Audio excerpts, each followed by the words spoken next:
ñu koy defee à chaque fois bi ñu fi nar a waxtaanee benn thème dañ fiy dalal koo xam ne xam-xam màcc na si loolu moo tax aujourd'hui j'ai le plaisir de recevoir sur ce plateau monsieur Pape Makhtar Diallo, auteur, chroniqueur à la Sen TV. Salaamaaleykum Pape Makhtar. maaleykum salaam Ndiaye bi tey di la nuyu di nuyu ñi nga xamante ne dañuy seetaan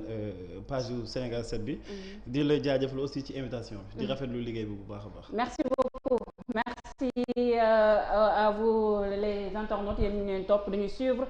ñu démarrer rek à suñu vif du sujet Pape Makhtar démarrer avec l'Assemblée nationale démb lañu amal seen ouverture session ordinaire 2020-2021 ñu gis ne carrément le bureau de l'Assemblée nationale procédé na à un changement en l'occurrence Moustapha Cissé Lo mun nañu wax ne fu mu toll nii nekkatul premier vice-président bu Assemblée nationale kii di Abdoul Mbow moo ko remplacé ban lecture ngay def ci boobu les changements. waaw d'abord c'est l'ordre normal des choses. Je crois que bu ñu changé li nga xamante ne mooy bureau bi peut-être mën nañ ci xalaat li nga xamante ni ñëpp njoxtoon nañ ci parce que Moustapha Cissé Lo boo xoolee ba mu defee yenn déclaration yi dañ commencé woon di ko sanctionner donc lii suite logique la par rapport ak li nga xamante ni jotoon nañ ko commencé ci moom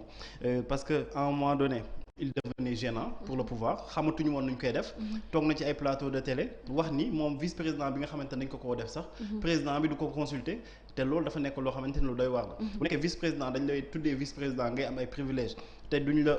déglu duñu jël sa xalaat duñu jël sa dara donc vice-président boobu dafay nekk benn coquille vide dañ lay jox benn kii titre boo xamante ni prestige la mais en réalité derrière dara du ci nekk alors bu ñu jëlee troisième personnalité de l'État nag di ko fowee à ce point di ko jox ñoo xamante ni mën nañu yaakaar ni seen expérience matewul noonu war nañu mën a tiit parce que tey ji en cas de vacance du pouvoir wala d'incapacité du président keneen ki nga xamante ni moo ko war a wutu mooy le président de l'Assemblée nationale président Assemblée nationale aussi boo xoolee ni mag la kenn ñaanu ko yàlla mais c'est des choses qui arrivent président Macky Sall tey ñaanuñu ko yàlla bu fi jóge woon président Moustapha Niasse jóge fi kan moo na remplacer le président Abdou Mbow. Vous pensez qu'il n'est pas à sa place? Je dirais pas ça mais je me pose des questions est-ce que Abdou Mbow war na mën a assumer fonction président de la République même bu nekkee par intérim la est-ce que am na xam-xam bi est-ce que am na xalaat bi est-ce que am na xarañte bi loolu je crois que j'ai quand même quelques réserves par rapport à ça nee na journaliste la d'accord journaliste boo xamante ne ba muy nekk journaliste kenn xamu ko dañu waxante dëgg am na tey njàb bi te kenn du xaar ba mu nekk ministre wala ba mu nekk député ñu naan journaliste la woon mais moom pour son cas ñu bëri dañuy poser ay questions ci compétence am ak li nga xamante ne war na ko mën a apporter Sénégal maintenant lu si gën a doy waar rek ci mbir bi mooy tey dañuy fowee suñu ay institutions njàb mënuñu comprendre tey nga nekk ci dëkk boo xamante ni ñu lay wax troisième personnalité de l'État troisième boobu noonu amul ku ñuy jël ku fi jóge woon Moustapha Cissé Lo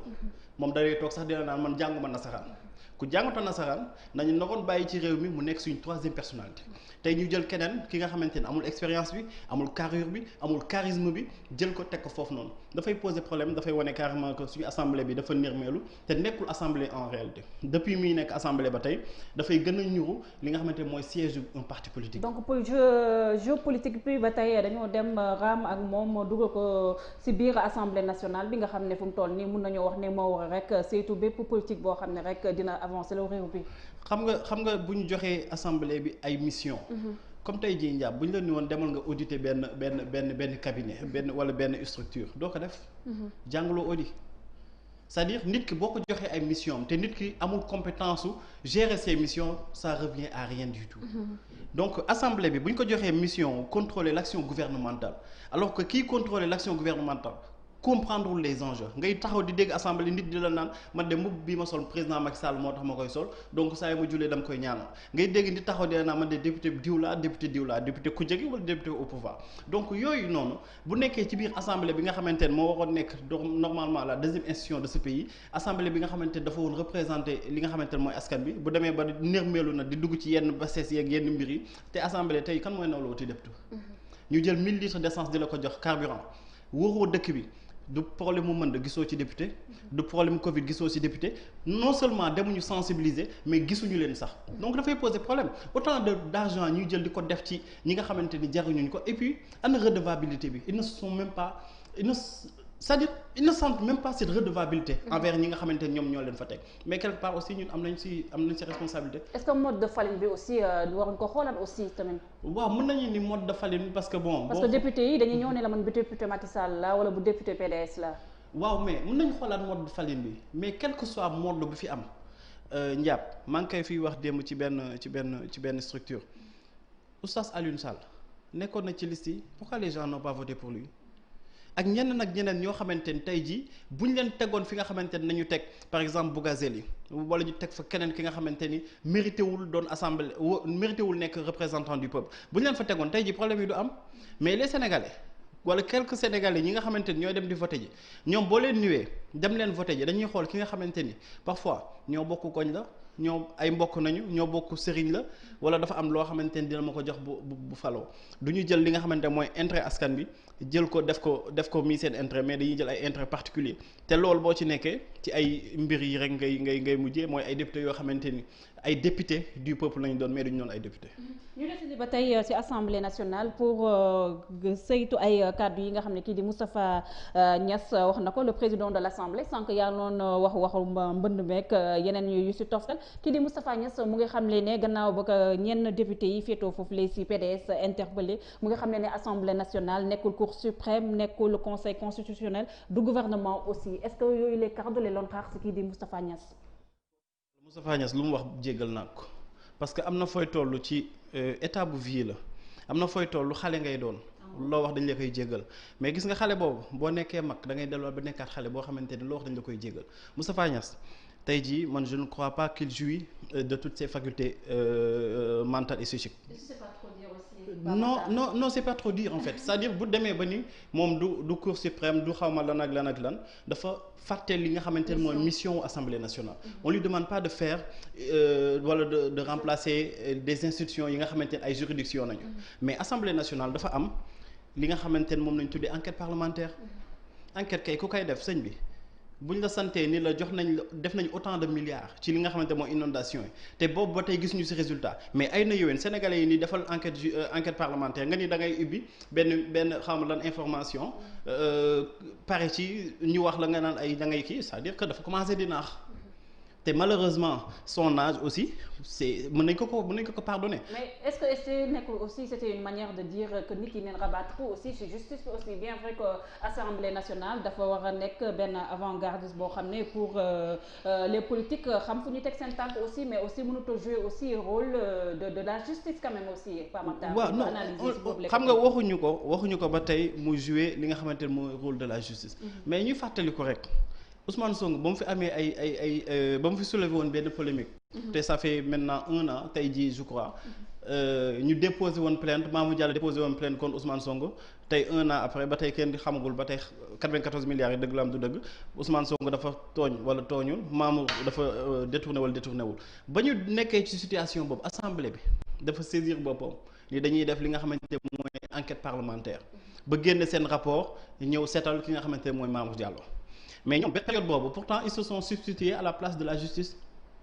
dañ leen ni woon nañu jël na procureur jël dossier bi ñoom ñu ni non assemblée bi am na prérogative ubbi li nga xamante ni mission parlementaire la wala enquête parlementaire la ñu nangul ko parce que si ay prérogative am la bokk mais tey ñu nekk ci leneen loo xamante ni moo war gën a yitteel assemblée nationale ñu dépense autant de milliards te déjà kenn xamul chiffre exact bi sénégalais yi taxaw ni la autant de milliards yu ñu dépensé ni ci inondation yi la tey jii maa ngi ci biir ndox bi est-ce que milliards yooyu duñ ko saytu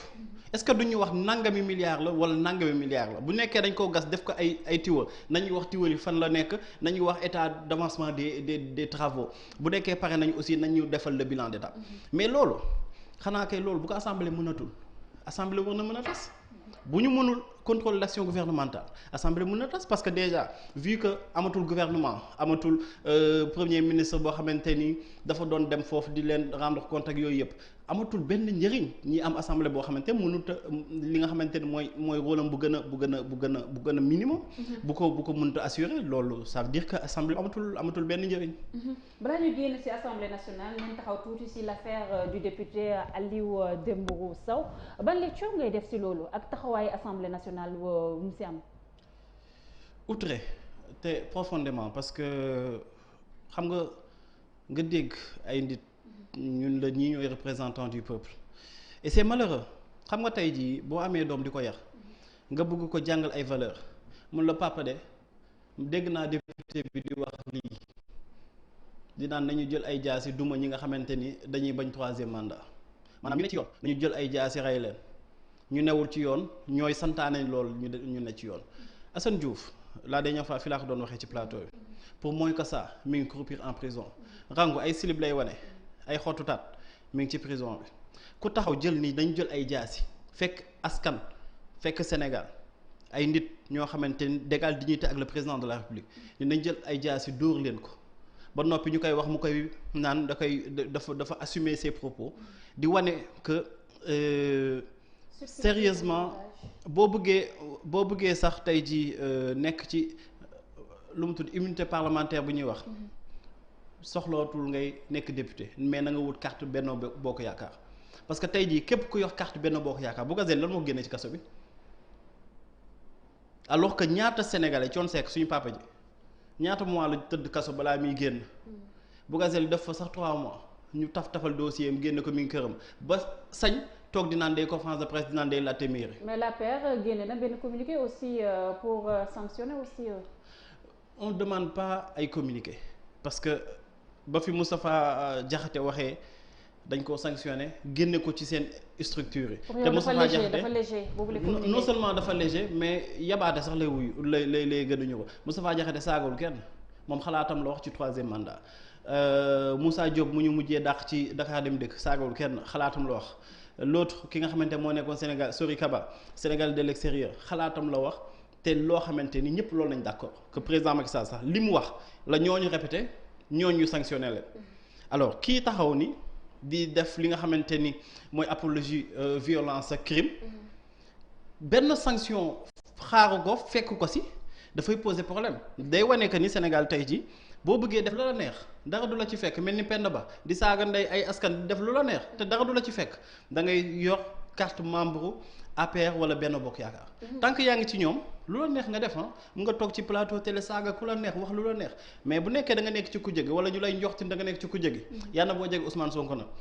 loo def boo deful sax ñu taqal la dugal la ci kaso bi pendant des mois bàyyi la fa xëy suba génne la joxaat la LP donc day wane carrément que nekkatuñu mooy li ma doon wax léegi dañu dem ba suñu institution yi nga xamante ne mooy